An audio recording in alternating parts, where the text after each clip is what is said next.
At half-staff, police on their knees in a fingertip search for clues as to why Khalid Masood began his murderous rampage. He had a criminal record for assault and carrying knives. Intelligence officers had even tracked him.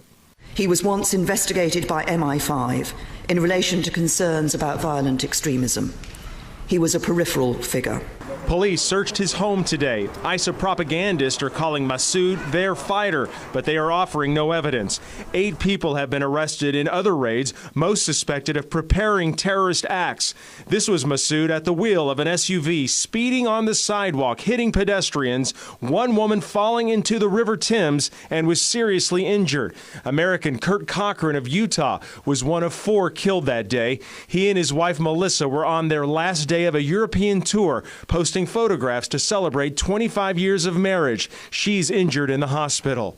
There were many American survivors relieved to be alive. Car comes out of nowhere and it just hits 4 to 5 innocent bystanders on the street. It seemed like pure evil, and to be honest, I guess that's what a war zone would look like. Tonight, London is defiant, paying tribute to Kurt Cochran and the other dead with light and silent resolve. In all, people of 11 different nationalities were caught up in that violence, and ISIS is now claiming responsibility.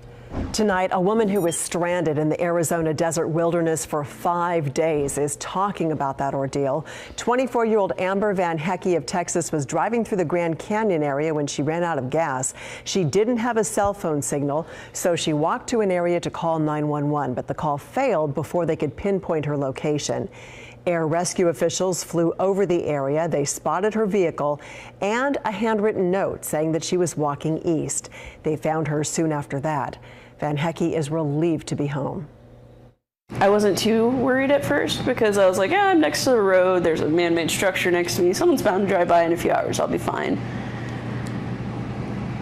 But it soon became clear that that wasn't the case and that those roads were not often used at all. Van Hecky says she read a lot throughout those 5 days to help escape the reality of what was going on. Money to help rebuild. In Santa Cruz, a federal disaster loan office is now open to help victims of last month's devastating storms. And the goal here is to make it as easy as possible for people to get the money they need to start over. For a homeowner, they can borrow up to $200,000 to repair or replace their primary residence. Homeowners and renters can borrow up to $40,000 for personal property losses. It can include a car that was damaged, things that are uninsured or underinsured. Oh, I definitely hope it will help. I don't believe we are covered by our insurance. So in order to satisfy the county's requirements and to get our property value back up, we definitely need significant help. Once an application is completed, it usually takes 2 to 3 weeks before the money is handed out. Still ahead here on the news at 10, lucky to be alive. The only survivor of a wrong-way crash opens up exclusively to KCRA3. What he's saying about that fateful morning. Park problems. Sacramento County's Gibson Ranch facing the possibility of closure, why the county says it won't let that happen. And from farm to campus to fork, how Sacramento students got a real taste of what California farmers are growing.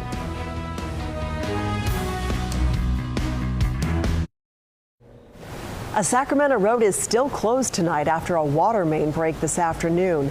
That break was near 28th and N Streets. The northbound lane of N Street was closed as crews worked to fix the problem. The road actually buckled there. It's still closed right now. Crews were able to shut off the water, but we don't know when that road will be back open.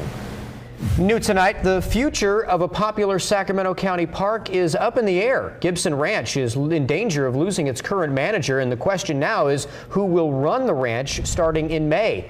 Gibson Ranch is in Alverta, just off Watt Avenue and Alverta Road, and it's a place known for boarding horses, fishing pond, and some hiking trails. Some people are now worried that Gibson Ranch could close for good, but the county's saying that won't happen. KCRA3's Dana Griffin explains.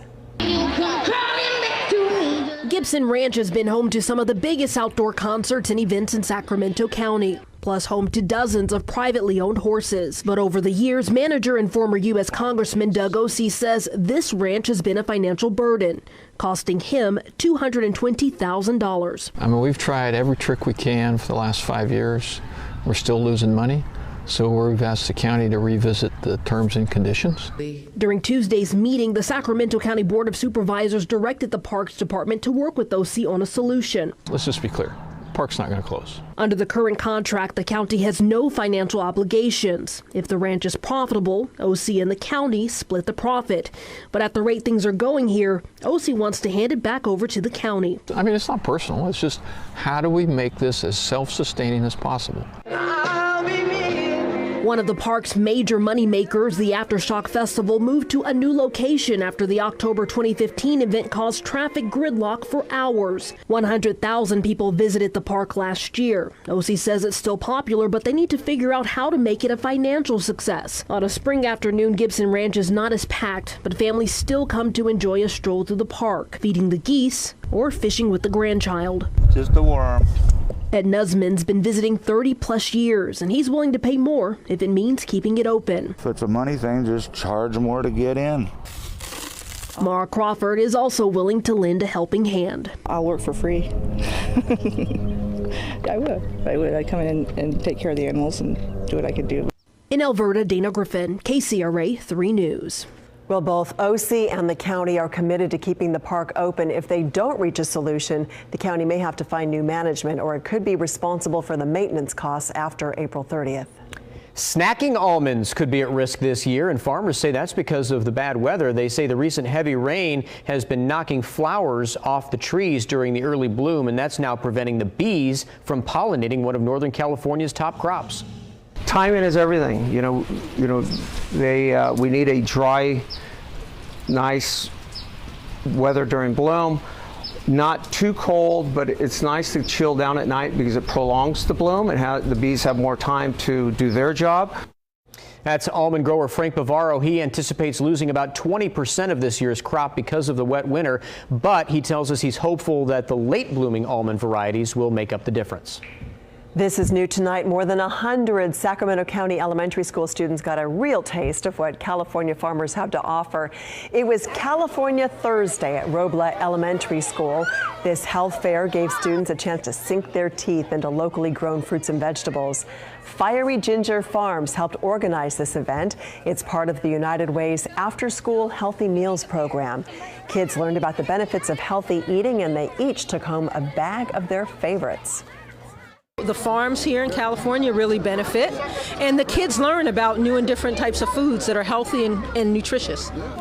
The United Way partners with the Davis Joint Unified School District to provide kids in that program with healthy, locally grown meals. The Sacramento Food Bank also donated produce.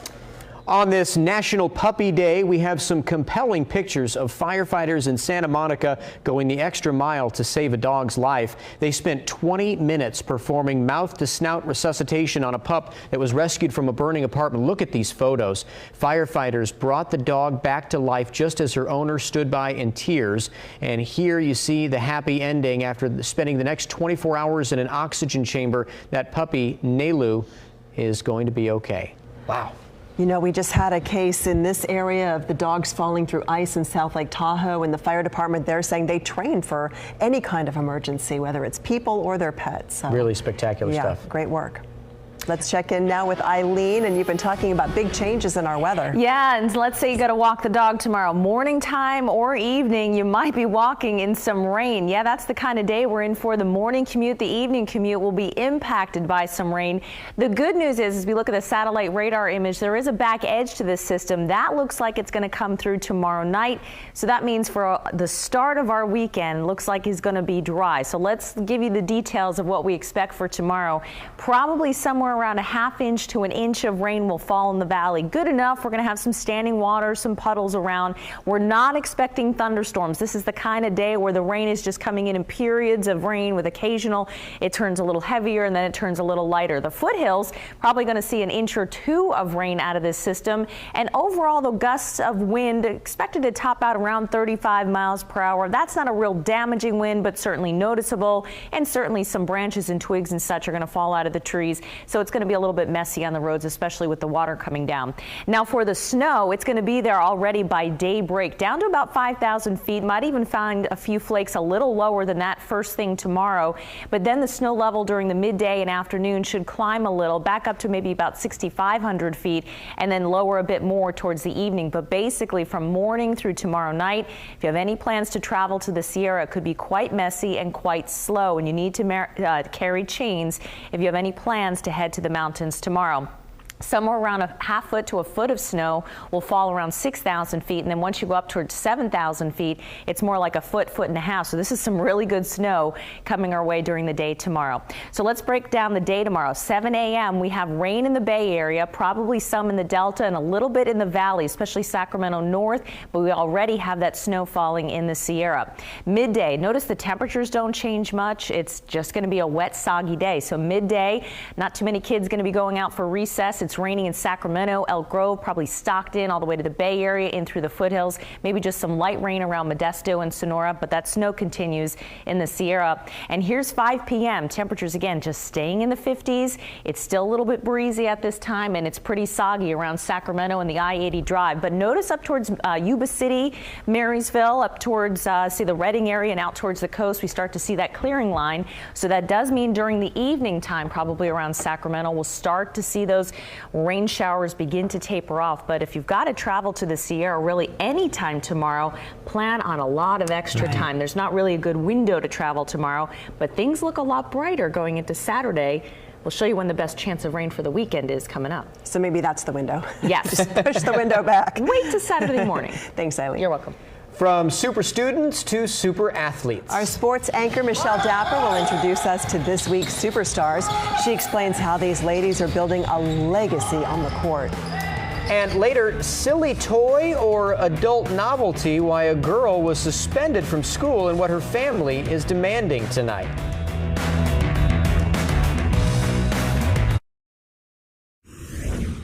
The West Campus girls basketball team putting their program on the map with an unbreakable bond that's led them to this weekend's Division IV state title game. They're just normal academic students that put on their shorts and turn into superwoman. A championship culture. That's just us assembling together and becoming one. Built around a circle of trust. They believe if they say they have you, then they can trust each other on the court. In the games, if you get beat, I'm gonna be there to help you out. And if you need help, I'm gonna be there to help you out. A family foundation. To us, we're like sisters. We're like family, closer than friends, closer than teammates. There's like a bond between us that's unbreakable. You have to fight for everything. Head coach John Langston preaches chemistry and communication. If you want it, you gotta fight. Our coach, he pushes us extremely hard. And no one's gonna feel sad for you. He's our biggest critic and our biggest fan. He's pushed us past our limits. A boost beyond the boundaries. This team had been dreaming all year. Dreams turn reality. I think they started to believe. Believing and achieving. This is the first time we've ever won the section, ever won in NorCal, and ever going to state. It was the best feeling ever, like just making history, representing our school and what we stand for. It was amazing. They're driving dominance. We have 11 players that will play this game, and at any given moment, they all step up, all of them. This has been like the best experience I've ever had at playing at a high level. A warrior work ethic. We've been training a lot, conditioning for this moment. And this weekend, a chance to play on the biggest stage. I'm in awe because I'm so happy. Under the bright lights of the Golden One Center. Big stadium, lots of people. It'll be a different change in the atmosphere and the environment, but I think we'll adapt to it really well. Destined for the top, with desires to come full circle. We don't want the season to end, so this is the last game. We push it. So West Campus will take on Los Osos on Saturday morning, 10 a.m. at the G1C. Of course, Division state title. That's a Division 4 state title, that is. So good luck to the ladies. And don't forget, you can nominate your very own My 58 Superstars athlete. Go to kcra.com/My58 superstars. So, Michelle, are they nervous to be playing in the Golden One Center? Yes, I mean, it's the big yeah, big arena. I mean, It's the big arena. So, I mean, I think it's an honor as well. Of course it is. Wow. Yeah. Good luck. Good luck to them. All right, coming up in our next half hour, vote delayed, why Republicans are holding off, and what conservatives say the health care plan doesn't do. Ready to work, how Home Depot's teaming up with a Northern California organization to help recovering addicts rebuild their lives. Plus, it was a miracle that he wasn't impaled by just something flying in the car. Survivor's story, the lone survivor of a deadly wrong-way crash in Folsom, opening up what he is exclusively telling KCRA 3.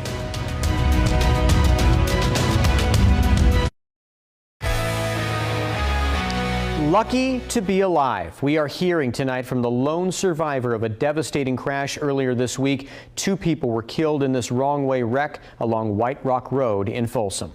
It was like two loud noises, the first crash and then my hitting the black SUV. The CHP says it's a miracle someone made it out alive. This was Monday morning. A wrong-way driver slammed head-on into oncoming traffic. KCRA 3's Vicki Gonzalez has this KCRA 3 exclusive. Okay. Ray and Annie Gennaro are preparing for their daughter's high school graduation. The Rancho Cordova family, guided by faith, Send her back on Sunday? It's the 16th. Yeah, Sunday after church. After church. tested Monday morning as Ray was driving to work along White Rock Road, learning just like that, life as he knew it could change. CHP describes a wrong-way driver traveling upwards of 90 miles per hour, hitting a black SUV head-on. It was like two loud noises, the first crash and then my hitting the black SUV. And then I just kind of came to. I was like, whoa, what's going on? With Ray's Toyota Camry, the final impact. I kept telling people there's a first aid in my trunk, let's go get the first aid kit. But they're like, nah, you can just tell from their expression it was bad. The wrong-way driver and the 21-year-old behind the black SUV killed.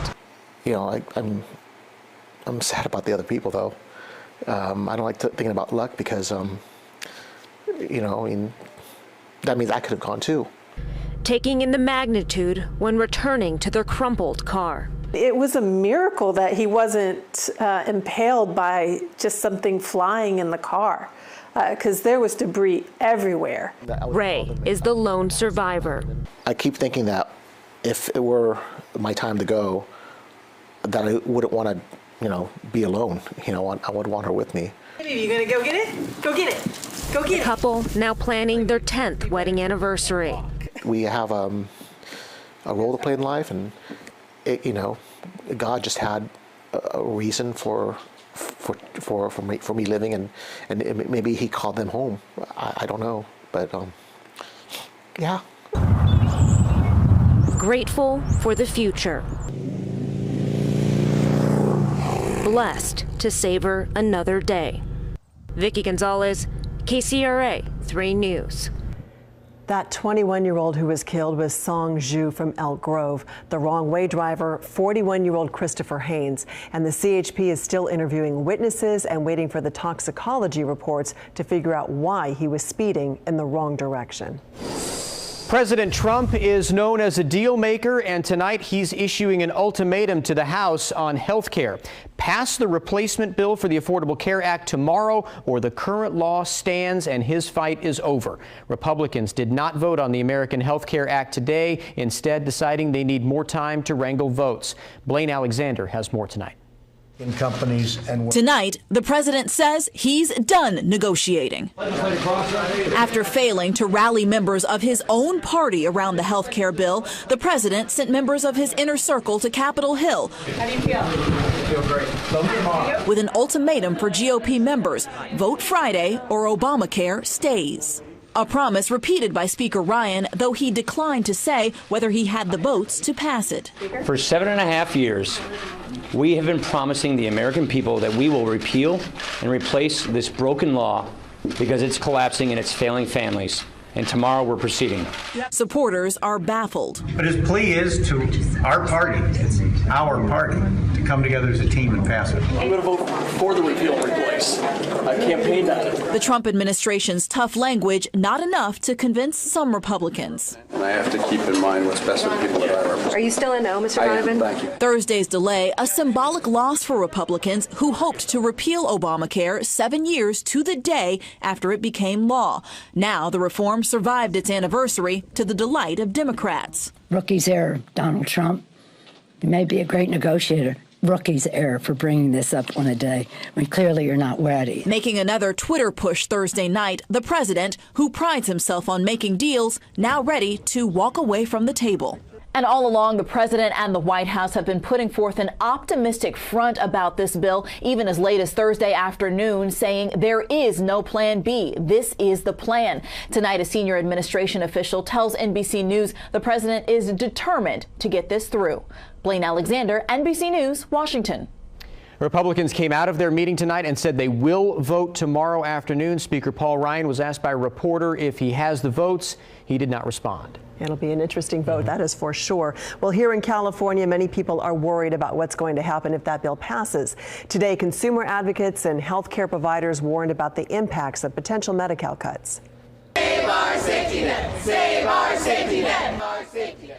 One man who spoke at this event at the state capitol said a 2004 work injury left him with a nerve disorder, and Medi-Cal has helped him afford nearly 20 surgeries and hundreds of doctor's appointments. Without Medi-Cal, I would not have access to the diagnostics and treatment I need to remain functional to care for my 2 girls and myself.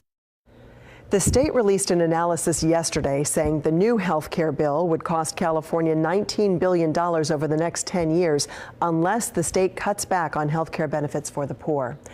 Earlier tonight, Brian sat down with our first-year families to get their reaction to today's developments in the health care battle.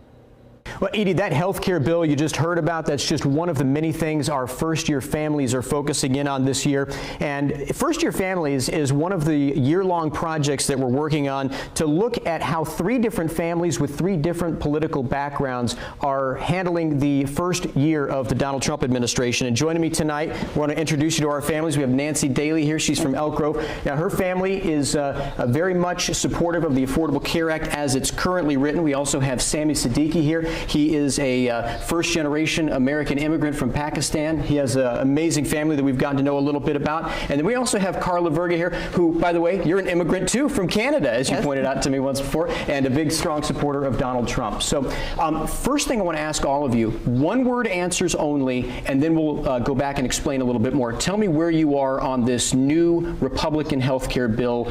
Do you support it or not, Nancy? I do not support it. Sammy? No, I do not. And Carla? No. No, all 3 of you say no. Okay, so I'm sure we have some different reasons as to why. So Nancy, what's yours? Well, the short answer is less coverage, less protection, more money. Sammy, what do you think? Well, 24 million Americans are going to lose their insurance, and most of the people who are going to be losing the insurance will be the seniors, and it doesn't make sense. Carla, this is something the president campaigned on. He said that we needed to do this. Why do you not support it? I don't support it as written. I want to see more done to it. And I don't see in the Constitution where health care is the federal government's under. The Constitution limits government. Health care is not part of the limits that they're given. So what's wrong with the way things are right now under Obamacare? It doesn't. We were supposed to, people voted to repeal it, not replace it. Mm-hmm. And I feel that they're going to replace it, and it's still going to be another government program. So maybe you think we should go back to the way we were even before Obamacare? I think that the private market should be what determines health care. Nancy, what happens if we did that? Well, as Sammy stated, many would lose their health care because then there would be no requirement for insurance companies to cover people who are difficult to cover. People who are young and healthy, they can get health care. People who aren't so young, maybe not so healthy at any age, would be priced out. You know, sure, you could buy insurance at maybe $2,000 or $3,000 a month that would just be catastrophic. You have a car accident and find yourself in a coma in a hospital, yeah, you're covered, but just routine care is not covered. I want to ask you also how you see this new law affecting your life directly. Sammy, would it change anything for you if they were to pass this? No, I mean, it's not going to change anything for us, but it's going to change for lives of a lot of people I know. Yeah. Some of the people who are elderly, some of the people who are poor, downtrodden, out of luck right now. I want to ask you all about something else too, unrelated to health care. Another thing that's been happening a lot in the news lately is all this talk about the wiretapping, about the investigation of Russia. Tell me, how much do you care about this? A lot. You know, we have a president who is under investigation by the FBI, and that's appalling that we have a president under active investigation for his, I wouldn't say collusion, but his ties to the Russian government and the influence that another country is having on the election. And I want to give Carla a chance to jump in on this one too. How much do you care about this, Carla? I care because it's an issue that they're bringing up, a false accusation to keep him tied up. They're trying to impeach him, and so they're drumming up false statements. There was no investigation of Hillary Clinton when she sold uranium, and they've taken the Hammonds Ranch away from them and locked the Hammonds up so that their property could be sold to Russia. The uranium off their property sold to Russia. There's no investigation in that. Sammy, what do you think? I mean, I think I'm concerned. I just don't have enough information available to us for us to make a decision. But there are some reasons for concern right now. Okay. I want to thank all of you for your time. I told you 5 minutes would go fast. Thank you so much for being here. And Edie, we're going to continue to follow our first-year families all throughout the entire first year of the Donald Trump administration, see how the things that are happening in Washington are affecting them. Yeah, always an interesting conversation from them. Brian, thank you. Well, a toy mix-up at a school actually got a student suspended. I overheard my mom and Mrs. Amling talking about me selling sex toys. Next at 10, the innocent toy her parents say was mistaken for an adult toy, and what the school says really landed her in trouble. Right now, we are continuing to follow the rain that is to our north. That'll be filling in later tonight, and we'll have another system impact us in the second half of the weekend. We'll show you the rain with that coming up.